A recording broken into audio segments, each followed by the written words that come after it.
বন্ধুরা, আমি আবার 2-3 বছর পর নতুন ব্লগ ভিডিও নিয়ে তোমাদের সঙ্গে শেয়ার করতে চলে এসেছি। তো আমার মেয়ে এটা, তো আজকে সারা দিন কি করছি সেটাই তোমাদেরকে দেখাবো।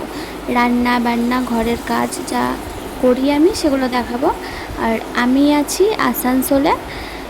তো আজকে আমার বর কিন্তু সারাদিন বাড়িতে নেই, ও একটা কাজে বাইরে গিয়েছে। তো আমি ঘরে একা আছি আমার মেয়েকে নিয়ে। আজকে সারাটা দিন তোমাদের সাথে শেয়ার করব। দেখো, তো প্রথমেই তো মেয়ের রান্না আমি শুরু করে দিয়েছি প্রেশার কুকারে। তো আজকে করছি মটনটা কালকে এনে রেখেছিলাম, ফ্রিজে রেখেছিলাম। যেহেতু আমি একা, তো সকালবেলা তো বাজার করে এনে সমস্ত কাজ করা সম্ভব নয়। ওই জন্য আমরা বাজারটা বিকালেই বেরিয়ে করে নিই। তো মেয়ের রান্না ওদিকে হচ্ছে, কমপ্লিট হয়নি। আমি মেয়েকে স্নান করাতে চলে এসেছি। আর আমি রোজ এক টাইম করে মেয়েকে স্নান করাই, তো রোজই 12টায় স্নান করাই। তো অয়েল ম্যাসাজ করে নিচ্ছি প্রথমে মেয়ের। তো ও স্নান করতে চাইছে না, ওর কিছুদিন আগে জ্বর এসেছিলো। তো স্নানের সময় ও খুব কান্নাকাটি করে। যাই হোক, ওকে স্নান করানোর সময় আমার কি পরিস্থিতি হয় তোমরা এই ভিডিওটা দেখলে বুঝতে পারবে।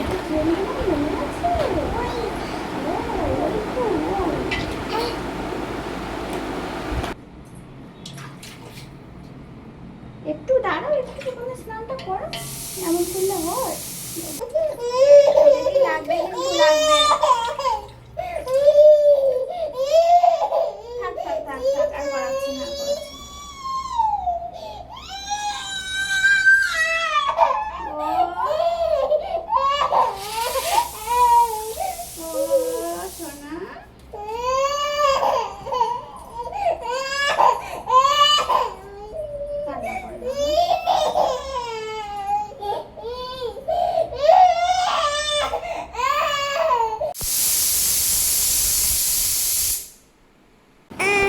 তো আমি তো স্নান করানো হয়ে গেল মেয়েকে, তারপরে মেয়ের রান্নাটা হয়ে গেল। আমার রান্না এখনও কমপ্লিট হয়নি। তো মেয়েকে আমি খাইয়ে নেব। তো মেয়েকে খাওয়াতে আমার বেশ অনেকক্ষণই সময় লাগে।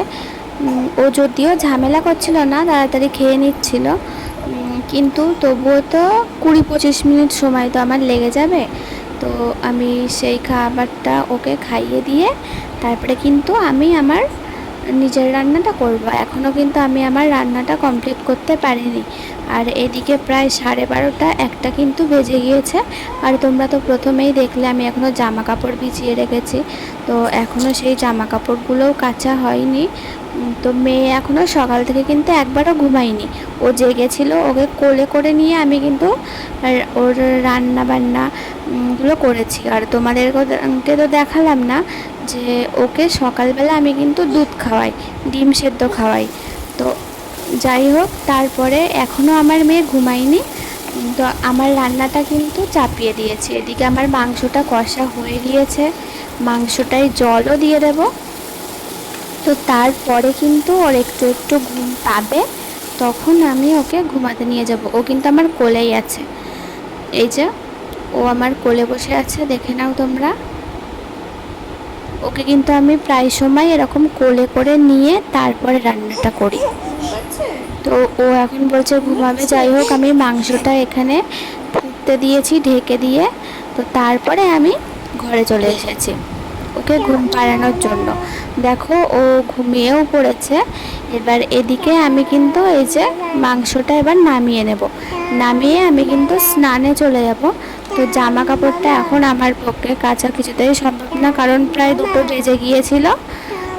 আর আমি ভয়েস দিচ্ছি, আমার মেয়েও এখানে রয়েছে, তো কথা বলছে, সেটাই তোমরা শুনতে পাচ্ছ। তো আমার মাংস রান্না করা রেডি। তো আমি খেতে চলে এসেছি, আমার স্নানও হয়ে গিয়েছে কিন্তু। আর মেয়ে কিন্তু ওদিকে ঘুমাচ্ছে। মেয়ে ঘুমালে যাই হোক আমি একটু কম আওয়াজ করে খেয়ে নিই, তো সেইটাই আরও বেশি ভালো হয়। ও জেগে গেলে খেতে খুব অসুবিধা করে, থালার ভাত সমস্ত কিছু ছড়িয়ে দেয়। তো এটা আমি কোনো আওয়াজ না করে খাচ্ছি, আওয়াজ না করে খেতে কোনো সমস্যা নেই, কিন্তু ও যদি জেগে থাকে ও খুবই ঝামেলা করে। তো যাই হোক, আজকে মাংসটা কিন্তু খুবই টেস্টি হয়েছিল। আর আমার জন্য, একজনের জন্য আমি খুব বেশি রান্না করি না, তো রান্নাটা কিন্তু ওই জন্য একটু তাড়াতাড়ি হয়ে যায়। এটা বেশ ভালোই সেদ্ধ হয়েছিল। আমি আজকে প্রেশার কুকারে করিনি, কিন্তু সময়ের অভাবেই আর কি প্রেশার কুকারটা বের করে মাজা হয়নি। আমি আবার অনেক দিন পরে আসলাম তো এখানে, ওই জন্য প্রেশার কুকারটা একটু মাজা টাজা নেই, ওই জন্য আর কি। মেয়ে ঘুমাচ্ছে বলে আর আওয়াজ টাওয়াজ করলাম না। যাই হোক, মেয়ে ঘুমাচ্ছে দেখো, আর আমি এবার একটু শুয়ে নেব।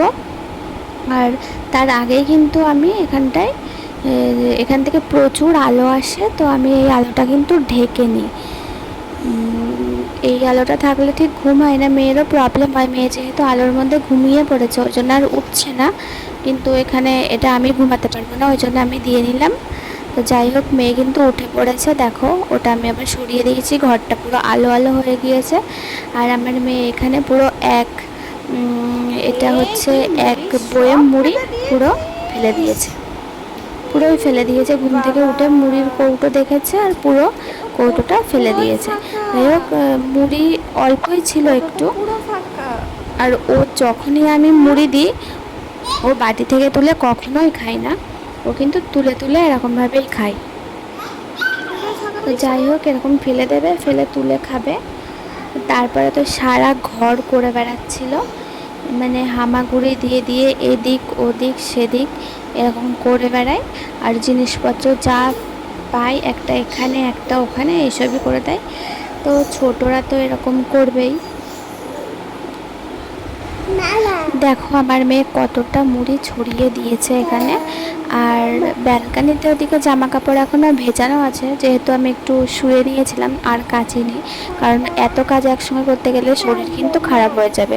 আর আমি হচ্ছে বাথরুমে কাচি না, কারণ মেয়ে ওখানে চলে যায় ওই জন্য। আর দেখো, মেয়ে ঘুমাচ্ছিল বলে যাতে কলিং বেলের আওয়াজ কেউ না করে, ওই জন্য কিন্তু আমি দুধের কৌটোটা বাইরে রেখেছিলাম। আর এখন এসে আমি চেক করতে যে দুধ দিয়েছে কিনা, তো দেখো দুধ দিইনি। আর চেক করতে যখনই এসছি তখনই দেখি মানে দুধ দেওয়ার কাকুটা আসছে। তো একেবারে আমি দুধটা নিয়েই কিন্তু ভেতরে ঢুকবো। আর এখানে কিন্তু গরু মোষ সব রকমের দুধ পাওয়া যায়, তো আমরা গরুর দুধটাই নিই। আগের যে থানাতে থাকতাম সেখানে কিন্তু আমরা মোষের দুধটা নিতাম, আর আমি গরুর দুধ খেতে পারতাম না, ওই জন্য কিন্তু আমি মোষের দুধটা তখন নিতাম। আর যেহেতু এখন আমি গরু মোষ কোনো দুধই খেতে পারবো না, যেহেতু আমার মেয়ে দুধ খায়, তো ওই দুধের পয়জনগুলো আর কি, যে ব্যাকটেরিয়াগুলো থাকে সেগুলো মেয়ের শরীরেও চলে যাবে, ওই জন্য ডাক্তারের বারণ আছে, ওই জন্য আমি কিন্তু দুধ খাই না। তো আমার বরই খাই, বরের গরুর দুধে কোনো প্রবলেম নেই, ওই জন্য খাই। আর আমি কিন্তু এই ব্যালকানিতে দাঁড়িয়ে এই বেসিনে আমি এগুলো কেচে নিচ্ছি, কারণ যদি আমি বাথরুমে যাই, প্রথমত আমার স্নান হয়ে গিয়েছে, বাথরুমে গিয়ে কাজটা আমার পক্ষে সম্ভব না। আর আমার মেয়ে কিন্তু যাবে, আর আমার মেয়ে পুরোই ভিজে যাবে, ওই জন্য আমি এই বাইরে ব্যালকানিতে এখানে কেচে নিচ্ছি। আর এখানে কেচে এখানে নেড়ে দেবো, এটাই তো সবচাইতে সুবিধা হবে। কাচা নিয়েই তো কথা, যেখানে হোক সেখানেই কাচি। তো আমি কিন্তু কেচে নিচ্ছি। আর দেখো, আমার মেয়ে কিন্তু প্রথমে নিচে জ্বালাতন করছিল, তারপরে আমার কোলে উঠে দেখছে যে আমি কি করছি। ও কিন্তু আমাকে দেখে সমস্ত কাজগুলো শেখে। আমি রান্না করি সেটা দেখে ওর নিচে বসে বসে রান্না করতে থাকে। এই জামা কাপড় কাচি, ও এটা এখনও অবধি কপি করিনি, আমি যখন ঘরগুলো মুছি তখন ওটাও আবার কপি করে কোনো কোনো সময়। তো আমি সমস্ত জামা কাপড় এখানে নেড়ে দিয়েছি দেখো। তো প্রায় 3টে বেজে গিয়েছিল তখন আমি জামা কাপড় কেচেছি, তো এখানেই আমি শুকাতে দিয়েছি।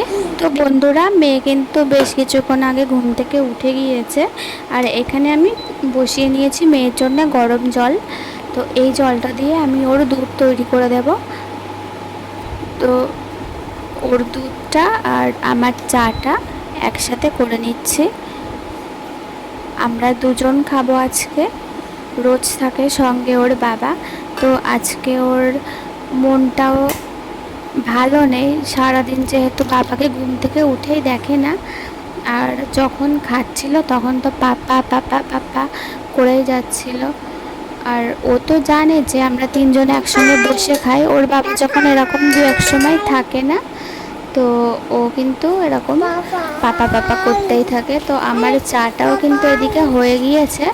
তো দেখো বন্ধুরা, আমি কিন্তু একেবারেই চাটা নামিয়ে কিন্তু আমি এগুলো ধুয়ে রাখি, যাতে আবার দাগটা না পড়ে যায়। সঙ্গে সঙ্গে আমি ধুয়ে রাখি, মেজে ধুয়ে রেখে দিই, তাড়াতাড়ি যাতে হয়ে যায়।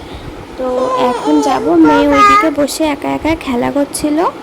তো চাটা দুধটা একসঙ্গে এখানে রাখলাম, দেখো ও খেলছিল এখানে আমার ক্লেগুলো নিয়ে। তো এবার ওকে আমি খাওয়াবো। ও অনেকটাই ঝামেলা করছিল বিকালবেলা, আর এমনি খাবার সময় অত ঝামেলা করছিল না, কারণ আমি রেগুলার ওকে ওইভাবে খাওয়াই, তখন ওর বাবা থাকে না ভাত খাওয়ার সময়। আর এটা হচ্ছে রাজমার ডাল, আমার বর সকালবেলা সেদ্ধ করে গিয়েছিল, অতটাও সেদ্ধ হয়নি সেটা তো আমি জানি না। তো ও বলে নাকি ও সেদ্ধ করে রেখে চলে গিয়েছে, ও এসেই রান্না করবে। তো যাই হোক, এসে একটা মানুষ রান্না করে খাওয়া তো সম্ভব না, ওর রাত্রিবেলা আসার কথা ছিল, কিন্তু ও কিন্তু রাত্রিরে আসেনি। আর ও যে রাত্রিবেলা আসতে পারবে না সেটা তো আমি জানতাম না। আর ওই সেদ্ধ করা ডালটা আমি কিন্তু বিকালবেলায় চাটা খাওয়ার পরে আমি কিন্তু রান্না করে রেখে দিচ্ছি, যাতে ও এসে খেতে পারে। আর বিকালবেলা আমরা রেগুলার হাঁটতে যাই, আজকে আর হচ্ছে না কারণ প্রচণ্ড বৃষ্টি হচ্ছে বাইরে। কিন্তু সারাদিন আমার মেয়ে ওর বাবাকে দেখিনি, তার মধ্যে ঘুরতেও যেতে পারছে না, ওর তো মনটা অনেক বেশি খারাপ হবে। ওই জন্য আমি কিন্তু তবুও আমার মেয়েকে রেডি করে এই বৃষ্টির মধ্যে বাইরে কিন্তু আমি ওকে নিয়েই যাব, না হলে ওর মনটা খুবই খারাপ হবে। যদিও আমরা তখন জানতাম না ওর বাবা রাত্রিবেলা বাড়িতে আসতে পারবে না, তো তবুও সারাদিন একা রয়েছে, বোরিং হবে। ওই জন্য আমরা একটু বাজারের দিকে যাচ্ছিলাম। তো দেখো কতটা বৃষ্টি হচ্ছে, সেই দুপুর থেকে প্রচুর বৃষ্টি হচ্ছে এখানে। আর আমার মেয়ে কিন্তু মনটা পুরো খুশি হয়ে গিয়েছে যেহেতু ও বাইরে যাচ্ছে। তো আমি বাজারে গিয়ে কিছু ডিম কিনলাম, আরও বেশ কিছু জিনিসপত্র কিনলাম, চপ টপ, এগরোল টেগরোল কিনে, মিষ্টি ফিষ্টি কিনে আমি কিন্তু ঘরে আসছিলাম। আর তখন কিন্তু বেশ রাত হয়ে গেছে, রাত বলতে সন্ধ্যেই হয়েছে, 6:30 7টা মতো বাজে তখন। আর আমি সন্ধে দিয়ে নিচ্ছি এখানে, আর আমার মেয়ে রোজ সন্ধে পুজো এগুলো দেয়, ওর ঠাকুরের ও খুবই ভালোবাসে, ও রোজ দেয় বাবার সাথে, আজকে ওর বাবা নেই ওই জন্য দিচ্ছে আমার সাথে। যেহেতু বাড়িতে ছিলাম না, ঘরের সমস্ত লাইট বন্ধ ছিল, তো সন্ধ্যাবেলার সমস্ত ঘরে বাতি দেখাতে হবে, তো আমি কিন্তু লাইটগুলো জ্বালিয়ে নিয়েছি, ধূপদানির মধ্যে দিয়ে দেব।